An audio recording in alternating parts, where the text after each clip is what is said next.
ठीक है बुखारी साहब, लेकिन पस पर्दा तो बहुत कुछ है और वो सबको मालूम भी है, लेकिन ये नहीं समझ आई कि ये स्टेटमेंट देने की ज़रूरत पेश क्यों आई, और अगर दी है तो फिर क्या इस्टेब्लिशमेंट के साथ अगर किसी का भी ताल्लुक है या होता है या होगा तो फिर क्या वो कोई अच्छी बात नहीं है? नवीद चौधरी साहब, मैं आपसे जानना चाहूँगी।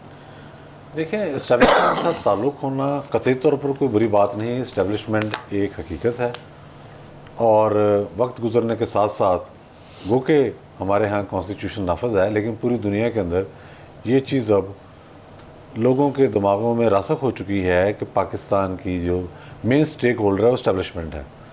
बरह रास्त राब्ते इस्टेब्लिशमेंट से किए जाते हैं, चाहे वो सुपर पावर हो, चाहे वो चीन हो, चाहे वो सऊदी अरब हो, चाहे वो पूरी दुनिया में हो गया।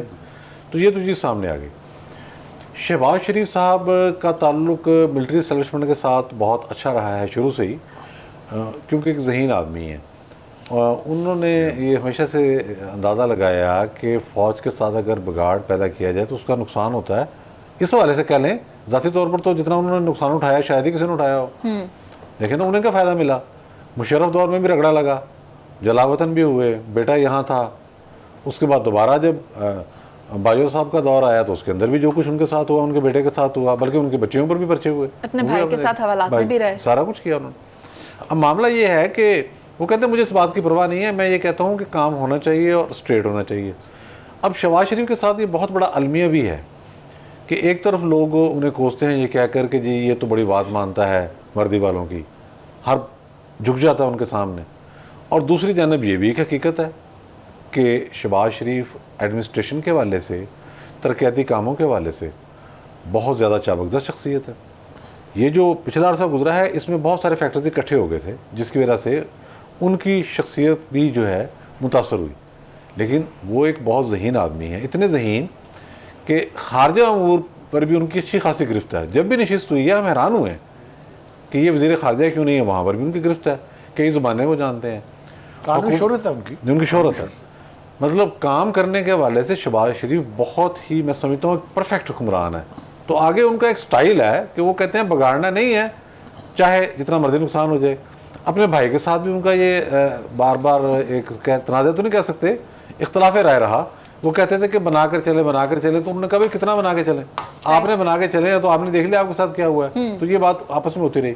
तो आज जो वजाहत उन्होंने पेश की है, ये चूँकि इल्ज़ाम बार बार लगाया जा रहा था, फिर एक तसलसल के साथ शायद कोई एग्रीमेंट हो गया है, अगले इलेक्शन में नून लीग आएगी या फौज के बहुत नीचे लगे हुए हैं, तो मेरा ख्याल उस तनाज़र में उन्होंने कहा कि भाई मैंने तो तरक्याती काम करना है अब, या दोबारा जब भी मौका मिला उसमें एस्टैब्लिशमेंट मेरे साथ हो, जुडिशरी मेरे साथ हो या कोई और खड़ा हो इदारा, तो मैं वेलकम कहूँ। फौजी अदालतों में सिविलियन ट्रायल का केस है और इसे गैर मुय्यना मुद्दत तक के लिए मुलतवी कर दिया गया है। चीफ जस्टिस साहब कहते हैं कि हम फौज को पाबंद करेंगे कि कोई भी गैर आईनी काम ना करे, लेकिन जहां तक उनसे रिक्वेस्ट की गई कि आप इसी केस के ऊपर खुद नोटिस ले लें, तो फिर उनकी जानिब से कहा गया कि अब ये काम मैं अकेले नहीं कर सकता। लेकिन हमें तो वो भी याद आता है जब प्रैक्टिस एंड प्रोसीजर बिल का मामला था तो उस पर हुक्म इम्तना उसके बिल बनने से पहले ही ले लिया गया था, लेकिन जब ऑफिशियल सीक्रेट एक्ट का मामला आता है तो फिर हाथ बंदे। असल वजह क्या है नवीद चौधरी साहब, बता सकते हैं आप? जी, असल वजह हक़ाइक़ का अदराक है। उस वक्त देखें कि एक स्टेट ऑफ माइंड होती है, दिमाग आपका कहीं और है, दिल कहीं और है। जिस वक्त फ़ौजी अदालतों के ख़िलाफ़ मुकदमा लगाया जाना था तो दरख्वास्त गुजारों ने चीफ मिनिस्टर से मुलाकात की और चीफ मिनिस्टर साहब ने भी नहीं छुपाया, मतलब हौसले बड़े बुलंद थे उनके और उसको स्ट्राइक डाउन करना चाह रहे थे। कहा भी, ये तो इम्प्रेशन जो कुछ लतीफ़ खोसा साहब वगैरह के कह रहे थे या एतजाज़ साहब कह रहे थे तो पता लग रहा था कि इसको स्ट्राइक डाउन करेंगे। बाद में समातें चलती जा रही हैं तो हम भी देख रहे थे कि देखेंगे कैसे स्ट्राइक डाउन करते हैं। आज यानी कि एतजाज़ साहब ने पूरी तकरीर भी अंदर झाड़ दी तो चीफ मिनिस्टर साहब ने उस पर भी कुछ ज़्यादा असर नहीं लिया।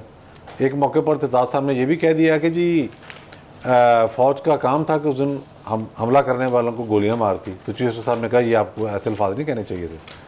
मुझे बड़ी हैरानी हुई ये सुन के, फ़ौज ने तो अमल का मुजाहरा किया। अच्छा, साथ ही कह रहे हैं फ़ौज को गैरानी काम नहीं करने देंगे, यानी कि ये इंप्रेशन भी है कि फ़ौज को गैरानी काम कर रही है। बात यह है कि 9 मई तक भी हौसला बुलंद था, 10 मई तक भी हौसला बुलंद था, ये घूम फिर के मामला वहीं पर आएगा। अब फैसला देने में ताख़ीर की जा रही है, लटकाया जा रहा है और ये कहा जा रहा है जी आज खुद नोटिस लेना मेरा इख्तियार नहीं रहा। ये वैसे बना कब है कानून, कुछ स्टे वगैरह खारिज हो गए इसके वाले से, कुछ हमें तो पता ही नहीं चल रहा कि होगा अदालतों के अंदर, यानी कि अपना ही जो बयान है वो उसकी बाद में तरदीद कर देते हैं। गैर आइनी काम से रोकना है, सुप्रीम कोर्ट ने हर इदारे को रोकना है, मैं ये तो कुछ ही बात है, लेकिन बात यह है कि अगर सुप्रीम कोर्ट जजेस खुद गैर आइनी काम करे तो उसको किसने रोकना है? ये भी तो हमें देखना है ना, वहाँ भी कोई तरीक़ेकार है, कोई चीज़ मौजूद है। फौजी अदालतों का मामला आपके सामने आ गया।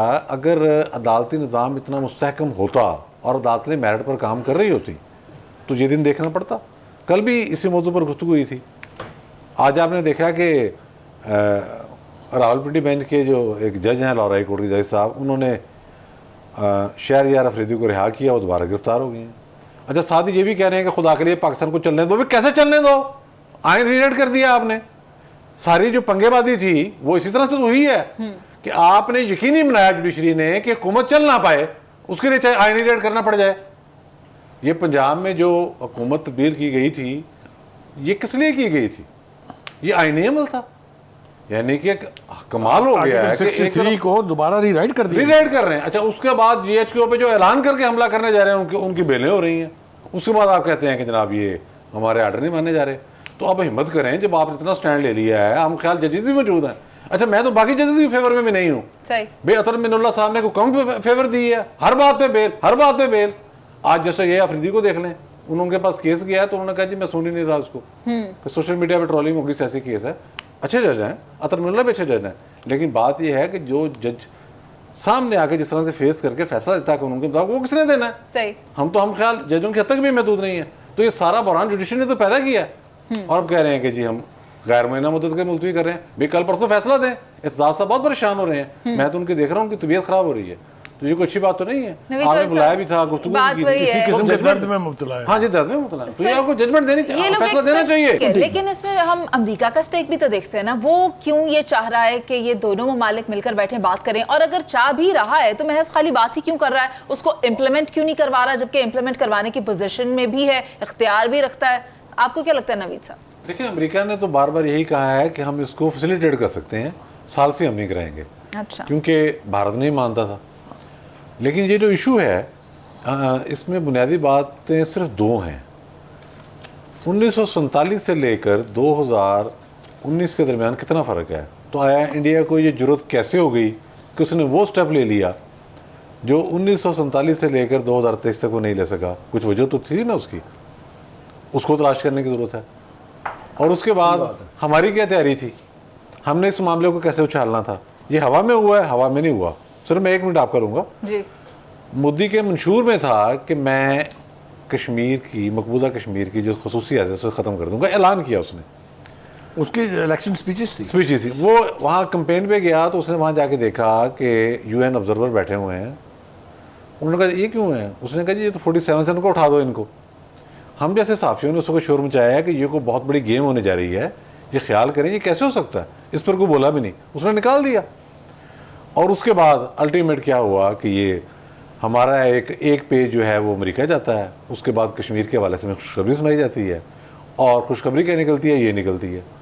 और मैं आपको जिम्मेदारी से कह रहा हूँ, उसके बावजूद भी हमने मुज़ाहरत की कोशिश तक नहीं की, वो तो उन्होंने नहीं सुना। सही, हम तो लगे हुए थे। ठीक। तो ये जो भी बयान आ रहा है, ये बयान एक रवायती सा बयान है। ठीक है, रूटीन। ठीक है। बहुत शुक्रिया आपका नवीद साहब, जावेद साहब और सलीम बुखारी साहब।